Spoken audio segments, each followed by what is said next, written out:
तो hello friends, मैं स्वागत करती हूँ आप सब लोगों का आपके अपने यूट्यूब चैनल पर जिसका नेम है बंसल एजुकेशन हब। फ्रेंड्स, अगर अभी तक आपने मेरे चैनल को सब्सक्राइब नहीं करा है तो जल्दी से ना कर दीजिए और साथ ही साथ बेल आइकन को भी प्रेस कर दीजिए ताकि मेरे आगे आने वाली वीडियोस की नोटिफिकेशंस आपको मिलती रहें। एंड फ्रेंड्स, अगर अभी तक आपने मेरी इस वीडियो को लाइक नहीं करा है, शेयर नहीं करा है तो जल्दी से ना लाइक कर दीजिए और साथ ही साथ शेयर कर दीजिए व्हाट्सएप पे, फेसबुक पर अपने फ्रेंड्स के साथ, ताकि उनको भी इस वीडियो का बेनिफिट मिले। तो आज की वीडियो को स्टार्ट करते हैं।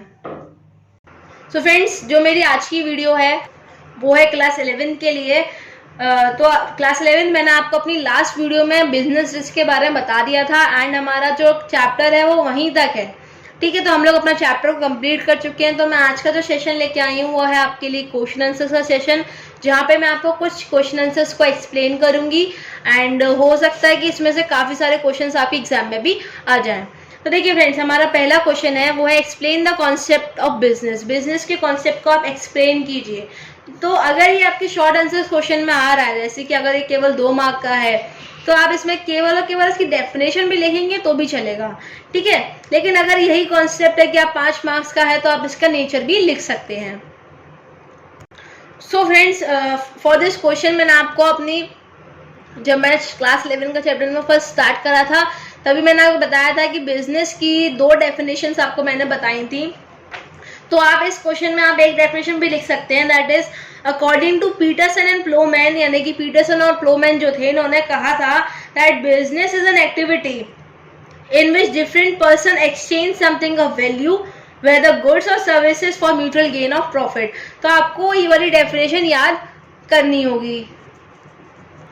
तो मैं एक बार फिर बोलती हूँ डेफिनेशन क्या है, that according to Peterson and Plowman business is an activity, business वो एक्टिविटी है इन विच डिफरेंट पर्सन, जहाँ पर अलग अलग लोग एक्सचेंज समथिंग ऑफ वैल्यू, कुछ एक्सचेंज करते हैं जिसकी क्या हो वैल्यू, चाहे वो गुड्स हो या सर्विसेज हो, वेदर गुड्स और services for mutual gain of profit, अपने प्रॉफिट के लिए।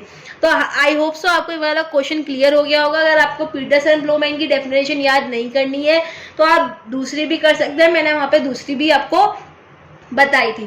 ठीक है, देन हमारा सेकंड क्वेश्चन बोल रहा है how would you classify the business activities. आप बिजनेस एक्टिविटीज को कैसे क्लासिफाई करेंगे। सो फ्रेंड्स, मैं इसकी वीडियो भी ऑलरेडी डाल चुकी हूँ जिसमें मैंने नाम रखा था क्लासिफिकेशन ऑफ बिजनेस एक्टिविटीज, जहां मैंने आपको बताया था कि बिजनेस एक्टिविटीज 2 टाइप की होती हैं। एक होता है हमारा इंडस्ट्री एंड सेकेंड होता है हमारा कॉमर्स।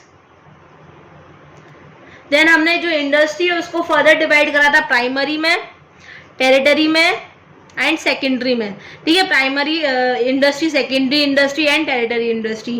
एंड जो हमारा कॉमर्स था हमने इसे क्लासिफाई करा था ट्रेड में एंड एड्स टू ट्रेड में। ठीक है, तो ये हमारा क्लासिफिकेशन थे बिजनेस एक्टिविटीज के। मैं एक बार फिर बोलती हूँ, बिजनेस एक्टिविटीज 2 पार्ट्स में क्लासिफाई करी गई है, that is industry and commerce. Then हमने इंडस्ट्री को फर्दर क्लासिफाई करा है किसमें, प्राइमरी इंडस्ट्री में, सेकेंडरी इंडस्ट्री में और टेरिटरी इंडस्ट्री में। वहीं हमने कॉमर्स को फर्दर क्लासिफाई करा है ट्रेड में और एड्स टू ट्रेड में। ठीक है, बहुत अच्छा सा, बहुत छोटा सा क्लासिफिकेशन है इसका। आप अगर मेरी वीडियोस को आपने नहीं देखा है तो आप जाके देख सकते हैं, वहां मैंने आपको उसकी डिटेल एक्सप्लेनेशन दे रखी है। देन हमारा क्वेश्चन नंबर 3 क्या कहता है, what is the role of profit in business. Business का रोल क्या, सॉरी प्रॉफिट का रोल क्या है बिजनेस के अंदर। सो फ्रेंड, मैंने आपको बताया था role of profit in business क्या है, यानी कि प्रॉफिट का रोल बिजनेस में क्या है। तो ये 5 थिंग्स इंपॉर्टेंट है। हमारा पहला हो जाता है सर्वाइवल के लिए। ठीक है, दूसरा होता है expansion and growth. Then third है हमारा गुडविल के लिए, यानी गुडविल को गेन करने में हेल्प करता है। Then reward for risk and the last one was index of performance।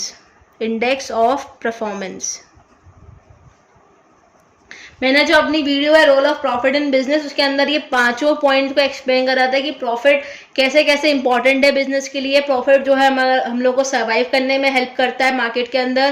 Then expansion and growth ने हेल्प करता है हमारे बिजनेस को हम एक्सपेंड भी कर सकते हैं, साथ ही साथ ग्रोथ भी कर सकते हैं। प्रॉफिट है तो हम लोगों की गुडविल अच्छी बनी रहेगी। फिर देखो प्रॉफिट कब होता है, जब हम लोग रिस्क को लेते हैं तभी तो प्रॉफिट होता है, that is reward for risk. And then हमारा लास्ट है इंडेक्स ऑफ परफॉर्मेंस, यानी कि अगर हम लोग का प्रॉफिट हो रहा है बिजनेस के अंदर तो हमारी जो परफॉर्मेंस है उसको मेजर करता है, ठीक है। देन हमारा फोर्थ क्वेश्चन है what are the various type of industries, कौन अलग अलग टाइप की इंडस्ट्रीज क्या है। तो फ्रेंड्स देखो मैंने अभी आपको बताया था इंडस्ट्री में 3 तरीके से क्लासिफिकेशन करा गया है, तो सेम वे यहाँ पर है, यहाँ पे भी हमने इंडस्ट्री को क्लासीफाई करा था, that is primary industry, secondary and territory industry में। वहीं अभी भी हम लोग इंडस्ट्री को क्लासीफाई करेंगे, वही वायरस टाइप्स पूछ रहा है, सेम क्वेश्चन है। इसमें हम लोग क्लासीफाई कर सकते हैं as primary industry, as secondary industry and as territory industry, और इनके अंदर भी हम इसको फर्दर क्लासीफाई कर सकते हैं। सो अगर आपने मेरी टाइप्स ऑफ इंडस्ट्रीज वाली वीडियो नहीं देखी है तो आप जरूर जाके देखिएगा, वहाँ पे मैंने आपको इसे अच्छी तरीके से एक्सप्लेन करा हुआ है। साथ ही साथ मैंने यही बताया है कि प्राइमरी इंडस्ट्री में जेनेटिक इंडस्ट्री आती है और एग्जिस्टिंग इंडस्ट्री आती है, सेकेंडरी में मैन्युफैक्चरिंग और कंस्ट्रक्टिव आती है, टेरिटरी में सर्विस टाइप की इंडस्ट्री आती है, ठीक है। तो मैंने आपको तीनों टाइप की इंडस्ट्री को एक्सप्लेन करा है, सो आप मेरी वीडियो को जाके देख सकते हैं। देन हमारा नेक्स्ट क्वेश्चन है डिफाइन रिस्क, हमें क्या करना है, रिस्क को डिफाइन करना है। सो फ्रेंड्स अगर आपने मेरी लास्ट वाली वीडियो ने देखी है तो मैंने उसमें आपको रिस्क को डिफाइन करवाया था, और जिसने देखी है उसे पता होगा कि मैंने रिस्क को वहाँ पे ऐसे डिफाइन करा था, that is chance of incurring loss, यानी कि chance of incurring loss is risk, ठीक है। ये हम प्रोबेबिलिटी लेके चल रहे हैं कि हमें लॉस हो सकता है, हम लॉस को एक चांस की तरह लेके चल रहे हैं, तो वो क्या है, रिस्क है हमारा। तो this is the simple definition of risk, जिससे हम लोग रिस्क को क्या कर सकते हैं, डिफाइन कर सकते हैं। देन हमारा नेक्स्ट क्वेश्चन है what type of industry is fishing, fishing किस टाइप की किस टाइप में आती है इंडस्ट्री के। तो फ्रेंड्स मैंने आपको बताया था कि जो प्राइमरी इंडस्ट्री जो होती है, प्राइमरी इंडस्ट्री जो होती है ये जेनेटिक इंडस्ट्री में डील करती है, और फिशिंग भी उसी का एक टाइप है। तो फिशिंग किस टाइप की इंडस्ट्री में आ रही है, हमारी प्राइमरी इंडस्ट्री के टाइप में क्या आ रही है, फिशिंग, ठीक है। देन हमारा नेक्स्ट क्वेश्चन है name the occupation in which people work for others, जहाँ पर पीपल जो है दूसरों के लिए काम करते हैं and get remuneration in return, और उनको पैसे मिलते हैं वापस, ठीक है। तो वो क्या होती है, एम्प्लॉयमेंट।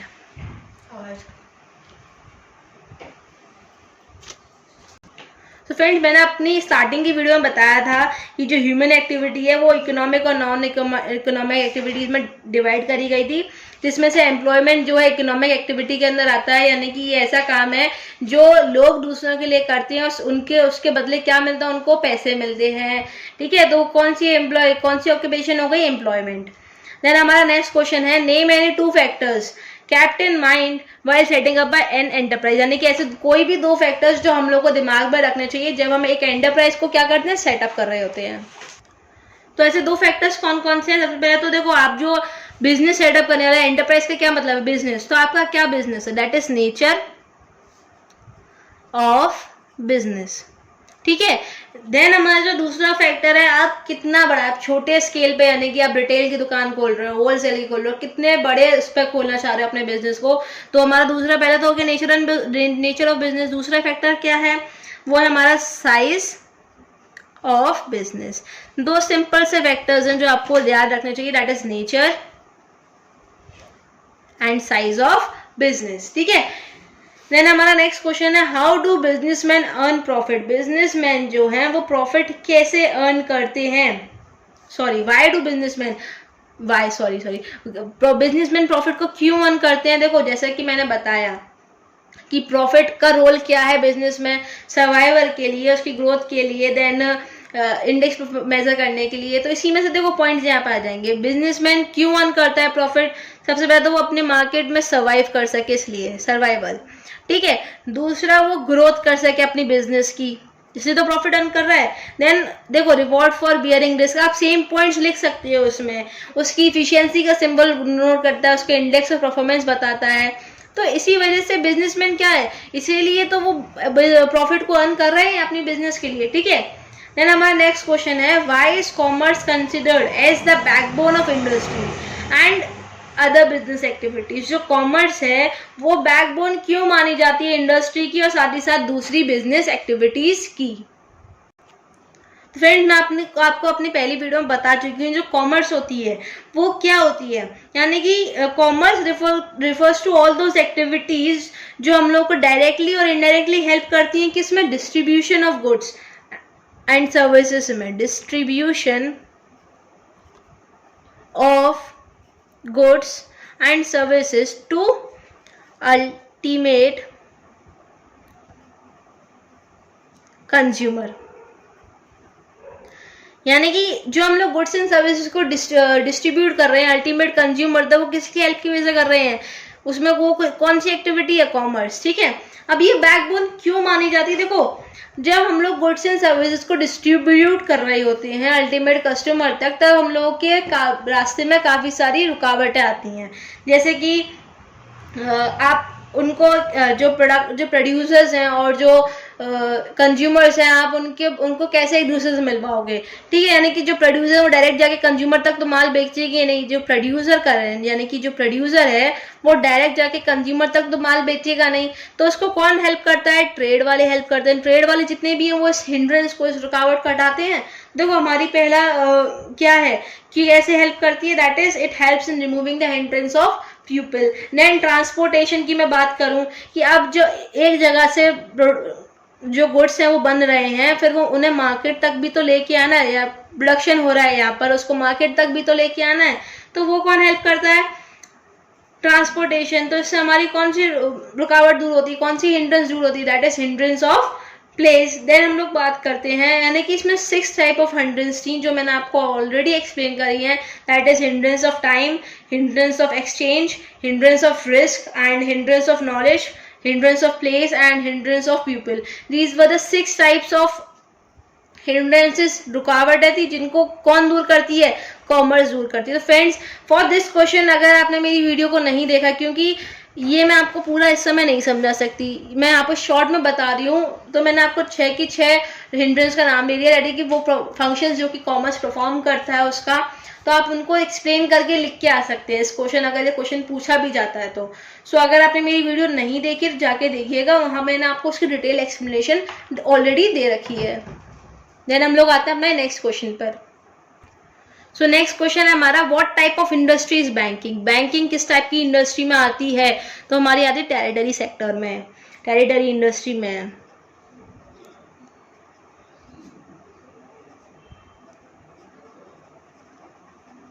ठीक है, टेरिटरी इंडस्ट्री में फ्रेंड्स अगर मैं आपको एक्सप्लेन करूंगी क्यों आती है तो ये वीडियो बहुत ज़्यादा लंबी हो जाएगी, तो मैं आपको सजेस्ट करूंगी कि अगर आपने मेरी इंडस्ट्री वाली सेक्शन की वीडियो नहीं देखी है तो आप ज़रूर जाके देखिएगा, वहाँ मैं ऑलरेडी इसको बता चुकी हूँ बैंकिंग इंडस्ट्री टेरिटरी के इंडस्ट्री सेक्टर में ही क्यों आती है, सॉरी इंडस्ट्री के टेरिटरी सेक्टर में क्यों आती है। ठीक है, हम लोग बिना टाइम वेस्ट करके अपने दूसरे क्वेश्चन पे जाते हैं, that is Rajesh produces goods. Rajesh जो है वो गुड्स प्रोड्यूस कर रहा है, not for the purpose of sale, लेकिन सेल के पर्पस के लिए नहीं, बट फॉर पर्सनल कंजप्शन, अपने पर्सनल खाने पीने के लिए, पर्सनल कंजप्शन के लिए कर रहा है। Will it be a business activity, क्या ये बिजनेस एक्टिविटी है, और अगर है तो क्यों है, और अगर नहीं है तो क्यों है। देखो क्वेश्चन को समझना, राजेश जो है वो गुड्स को प्रोड्यूस कर रहा है लेकिन सेल के पर्पस के लिए नहीं कर रहा है, अपने पर्सनल कंजप्शन के लिए कर रहा है, तो क्या ये बिजनेस एक्टिविटी है, और अगर है तो क्यों है। अगर आपका आंसर हाँ में है तो ये बताइए क्यों है, और अगर आपका आंसर नहीं में है तो ये बताइए क्यों नहीं है। तो फ्रेंड्स देखिए इसका आंसर होगा नो। अब इसका आंसर नो क्यों होगा, तो मैंने आपको बताया था बिजनेस एक्टिविटी वो होती है जहां पर आप सेल और एक्सचेंज कर रहे हो गुड्स को। ठीक है, यानी कि एक गुड्स एंड सर्विसेज को अगर आप सेल कर रहे हैं, एक्सचेंज कर रहे हैं, तभी तो आपकी बिजनेस एक्टिविटी होगी। एंड इन दिस केस जो राजेश है वो ना तो गुड्स को एक्सचेंज कर रहा है, ना उसको सेल कर रहा है, ना उसके बदले पैसे ले रहा है, तो ये बिजनेस एक्टिविटी नहीं है। तो it can say that no, it is not a business activity as it does not involve sale and exchange of business, जो कि क्या है, एक नेसेसरी फीचर है किसका, बिजनेस एक्टिविटीज का। ठीक है, देन हमारा नेक्स्ट क्वेश्चन है, what term is used to refer to the physical arrangement of machine and equipment needed to manufacture a product। ऐसा कौन सा टर्म है जो हम यूज कर सकते हैं किसको रिफर करने के लिए, फिजिकल अरेंजमेंट ऑफ मशीन्स, यानी कि हम फिजिकल अरेंजमेंट कर रहे हैं मशीन्स का उसका, and equipment needed to manufacture a product, और वो इक्विपमेंट जो नेसेसरी है, नीडेड है मैन्युफैक्चरिंग करने के लिए प्रोडक्ट को। तो फ्रेंड्स इसका आंसर है प्लांट लेआउट। प्लांट लेआउट यानी कि ये वो टर्म है जो हम रेफर कर सकते हैं, जो हम लोग फिजिकल अरेंजमेंट कर रहे हैं मशीन्स का और उन इक्विपमेंट्स का जो हमें नीडेड है किसके लिए, प्रोडक्शन के लिए। तो it can also be asked as what you mean by plant layout. तो आप लोग ऐसे लिख सकते हैं, this term is used to refer to those physical arrangement of machines and equipment needed to manufacture a product. Friends ये question बहुत ज़्यादा इंपॉर्टेंट है, अक्सर एग्जाम्स में पूछ लिया जाता है, तो आप इसे याद रखिएगा। देन हम लोग अपने नेक्स्ट क्वेश्चन पे आते हैं, what type of industry are poultry farms dealing with sampling of plants. देखो ये किस टाइप में आती है इंडस्ट्री के, जो कि पोल्ट्री फार्म्स जो डील कर रहे हैं किस में, सैम्पलिंग ऑफ प्लांट्स में। तो सबसे पहले तो देखिए फ्रेंड्स, ये प्राइमरी इंडस्ट्री है। किस टाइप की इंडस्ट्री है, प्राइमरी इंडस्ट्री। ठीक है, प्राइमरी इंडस्ट्री के अंदर ही किस टाइप की इंडस्ट्री है, जेनेटिक इंडस्ट्री। जेनेटिक इंडस्ट्री, ठीक है। तो यानी कि इट एट लास्ट ये किससे रिफर कर रही है, जेनेटिक इंडस्ट्री से। लेकिन अगर आप इसे ऐसे भी लिख के आ सकते हैं, अगर आपने इंडस्ट्री का टाइप पूछा है तो ये प्राइमरी इंडस्ट्री से रिलेट कर रही है, एंड देन प्राइमरी इंडस्ट्री में भी किस चीज से रिलेट कर रही है, जेनेटिक इंडस्ट्री से। ठीक है, तो हमारा नेक्स्ट क्वेश्चन है, business involve only sale and exchange of goods for profit. Do you agree, जो बिजनेस है उसमें केवल सेल और एक्सचेंज होती है गुड्स की, किसके लिए, प्रॉफिट के लिए। क्या आप एग्री करते हैं? तो देखिए फ्रेंड्स, हम इससे एग्री नहीं करते। अब देखिए नहीं करते क्यों, फॉर एग्जाम्पल मैं आपको बताती हूँ कि आपने मान लीजिए 70 रुपीज़ की स्लाइम खरीदी, ठीक है। अब आपने कहा कि नहीं मुझे स्लाइम पसंद नहीं आ रही है, तो मैं एक काम करती हूँ, इसको 100 रुपीज़ का बेच देती हूँ किसी को। आपने अपने फ्रेंड को किसी को भी 100 रुपीज़ की क्या बेच दी, स्लाइम। वही स्लाइम जो आपने 70 में खरीदी थी वो आपने 100 रुपीज़ में बेच दी। तो इसमें देखो आपको प्रॉफिट तो हो रहा है, आपने स्लाइम को खरीदा 70 रुपीज़ में, बेच दिया 100 रुपीज़ में, तो प्रॉफिट तो हो रहा है 30 रुपीज़ का। लेकिन ये बिजनेस एक्टिविटी नहीं है। अब क्यों नहीं है, आप इसमें रेगुलरली डील नहीं कर रहे हैं। आपने केवल एक बार ही तो खरीदी कि आपको समझ नहीं आ रही, पसंद नहीं आ रही, तो आपने इसे फर्दर इसको अपने फ्रेंड को बेच दिया, प्रॉफिट भी कमा लिया, लेकिन आप इसे रेगुलर बेसिस पर तो नहीं कर रहे हैं। ठीक है, तो ये इसलिए क्या है, बिजनेस नहीं है, इसलिए बिजनेस नहीं है। ये बिजनेस एक्टिविटी तब होता है जब आप रेगुलरली, आप रोजाना 70 रुपए की स्लाइम लेके आ रहे हो, रोजाना 100 रुपए की उसे बेच रहे हैं और रोजाना प्रॉफिट कमा रहे हैं, तब जाके कहीं ये बिजनेस होता है। लेकिन अगर ये रेगुलर पर्पस में नहीं है तो ये बिजनेस नहीं है। अगर रेगुलर पर्पस में है तब आप इसे बोल सकते हो कि हाँ ये बिजनेस है। देन हम लोग अपने लास्ट क्वेश्चन पे आते हैं फ्रेंड्स, जो है describe the different types of risk involve in business transaction. हमें अलग अलग टाइप्स के रिस्क बताने हैं जो कि बिजनेस ट्रांजेक्शन के अंदर इन्वॉल्व होते हैं। सो फ्रेंड्स, इधर थोड़ा सा ट्विस्ट देते हुए ये वाला जो क्वेश्चन है, that is describe the different types of risk involve in business transaction. Friends ये आप लोगों के लिए, क्योंकि बिजनेस रिस्क एक बहुत छोटा सा टॉपिक है और मैं ऑलरेडी इसे लास्ट ही वीडियो में मैंने कवर करा है। सो देखते हैं कि आप लोगों में से कितने लोग इस क्वेश्चन को सॉल्व कर पाएंगे, एंड मुझे कमेंट सेक्शन में जरूर बताना कि आपने ये क्वेश्चन सॉल्व करा कि नहीं, और हो सके तो मुझे बताना कि इसका आंसर आप लोगों ने क्या लिखा। सो फ्रेंड्स आज के लिए इतना ही। मैं इसकी अगली वीडियो में इसकी केस स्टडीज लेके आऊंगी। अगर मैंने अभी भी एक्सप्लेन करा तो वो वीडियो काफी ज्यादा लंबी हो जाएगी, and that I really don't want. So मैं अगली वीडियो में आपके लिए इसकी केस स्टडी लेके आऊंगी, एंड उसी वीडियो में आपको इसके नोट्स प्रोवाइडेड होंगे। So guys keep watching my videos and keep supporting me, कि आप लोग जितना मुझे सपोर्ट करेंगे, मेरे चैनल को सब्सक्राइब करेंगे, मेरी वीडियोस को लाइक और शेयर करेंगे, उतना ज़्यादा मैं मोटिवेट होंगी और आप लोगों के लिए ऐसे क्वेश्चंस और ऐसी वीडियोस और लेती आके रहूँगी। So thank you friends once again, thank you.